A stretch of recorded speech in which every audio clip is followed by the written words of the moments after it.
Well, Alan, obviously this is a departure from what we've been talking about. It doesn't look like a speaker. Oh, well, you know, a lot of the same elements. It has a magnetic structure.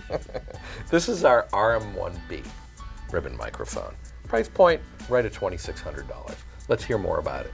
Well, the premise here is that we wanted to create something that was kind of a revolution. I mean, if you can't do something that's unique, why bother? But this mic, what this mic really does. No, I mean, as an engineer, if I put out a great U47 or a great Telefunken 251 on one of my originals and I'm recording a vocal, I like the way that sounds. It's big, it's presence wide. Yeah, sure. But there's certain quirky aspects to ribbon mics that we like. One thing is that they don't exaggerate sibilance. If you put a condenser microphone, S's are always louder than they are if you hear the person directly. The problem with ribbon microphones is they are quirky sounding, and most of them don't sound as big and wide as the other condenser microphones. So I said, why can't I have both? Why can't I have a ribbon microphone that sounds like my best condenser microphone but has the characteristics that we really like? Sure. Well, that requires some pretty serious changes in design.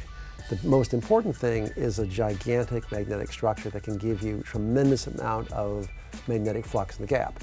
And what I mean is we have a near-medium magnet structure. Okay, that all sounds really complex. So we're saying we have a fancy magnet. Yeah, that gives us 10,000 Gauss, over 10,000 Gauss in the gap. And that's basically 3 times what most of our microphones have. Got it. And that gives you much more clarity, much more definition, and more output. Is that why it has some weight to it? Yes, it has some serious weight to it. I mean, and the other thing about ribbon microphones is that a lot of the older microphones, and a lot of the current ones too, there's issues that what surrounds the ribbon has a tremendous effect on what it sounds like. So when you build the pole pieces with magnetic structure, if you can create it in such a way that there's no first or secondary reflections, so that the sound is completely open. In other words, the reflections create resonances, which creates anomalies in the sound. But if you can create it in such a way where there's none of that, then all of a sudden what you're listening to is very open, it's very airy, it's very natural. So that was my premise. Okay, well, let's talk about some applications. I mean, you can put a pair of these. I can record in a stereo acoustic guitar or a stereo acoustic piano, put them on a set of overhead drums. Obviously, what they sound like in brass is insane.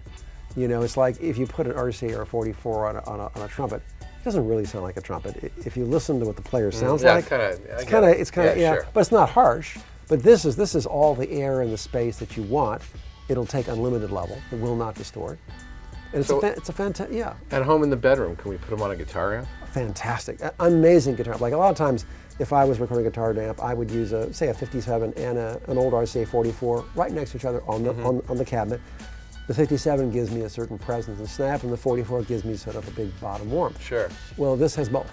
It has all that presence and clarity of the 57, but it also has that big bottom of the 44.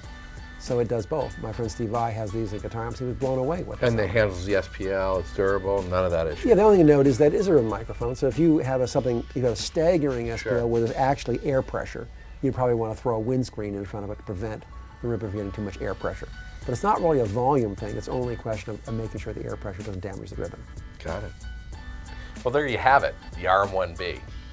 Don't forget to stop by oceanwayaudio.com and see our products there. You can go to our Instagram page, our Facebook page, or our YouTube channel to see what the latest news is.